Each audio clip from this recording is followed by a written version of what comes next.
Mais au fait, de la nature, il y en a beaucoup dans les gels douche. Et puis ça sert à quoi? Dans celui-ci, par exemple, à la cerise du Luberon, on nous dit que les extraits de cerise vont hydrater notre peau. Si, c'est écrit là. Sauf que dans la liste des ingrédients, tout est en latin. Impossible de la trouver, cette fameuse cerise.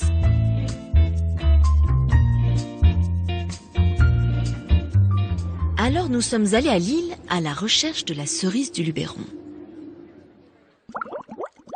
Là, nous y rencontrons un spécialiste des cosmétiques.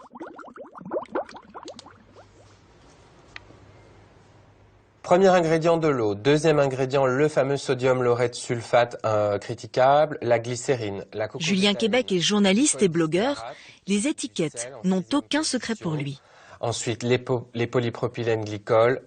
Alors, je cherche toujours ma cerise du Luberon. Elle va arriver beaucoup plus loin. Après le sodium benzoate, par exemple, qui est un conservateur relativement irritant lui aussi. Et elle est là, Prunus cerasus extract. Il s'agit d'un extrait de cerise. Un extrait de cerise qui arrive à la 14e place dans la liste des ingrédients, après les colorants, le parfum et les conservateurs. Donc, moins de 1%.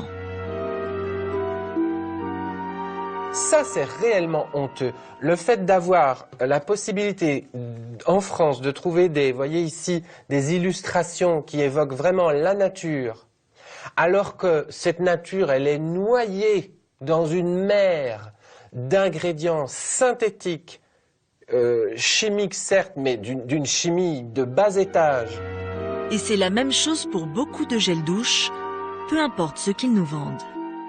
Ce qu'il faut savoir, c'est que dès qu'il y a un ingrédient star, souvent naturel, ou une promesse dermatologique un peu scientifique, attention méfiance, on doit retourner le flacon pour bien lire la liste des ingrédients. Si dans les 6 premiers ingrédients, vous n'avez pas l'ingrédient star naturel, ou pas le principe actif miracle qui hydrate, alors vous pouvez remettre le produit dans le rayon. Parce que derrière la jolie nature sur l'étiquette, la plupart des gels douche ne sont que de simples détergents blindés de produits chimiques. Imaginons à quoi ressemblerait un gel douche si on nous disait toute la vérité. Nouveau gel douche au parfum cerise 100% synthétique. Et garantie en couleur artificielle. Formule extra irritante, grâce à des agents moussants agressifs. Testez notre gel douche enrichi en conservateur. Et si ce n'était que ça, ça irait. Mais certaines substances contenues dans les gels douche peuvent être dangereuses pour la santé. Rappelez-vous, il y a 10 ans, les parabènes, des conservateurs utilisés dans les cosmétiques, sont montrés du doigt, soupçonnés d'être des perturbateurs endocriniens. L'opinion s'inquiète. Pour continuer à vendre, les industriels bannissent les parabènes de leurs formules. C'est la vague des 0%.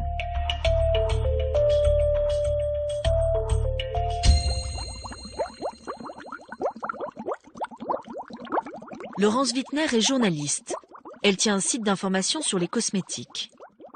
Il y a un créneau marketing, si vous voulez, pour le fabricant, à s'afficher sans parabènes. Parce que le consommateur qui va voir sans parabènes va se dire « c'est sans parabènes, donc c'est bien ».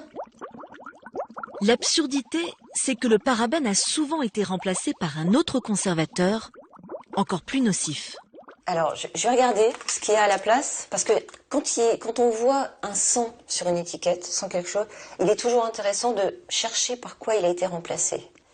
Et là, eh ben, bingo, il a été remplacé par ce fameux couple de la méthylchloroisothiazolinone avec la méthylisothiazolinone, dont on sait maintenant scientifiquement et officiellement qu'ils sont très allergisants et qu'il va falloir arrêter ou beaucoup limiter leur utilisation.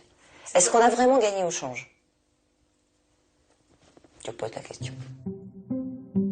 Le méthylchloroisothiazolinone et le méthylisothiazolinone. 2 noms barbares, une seule molécule, l'isothiazolinone.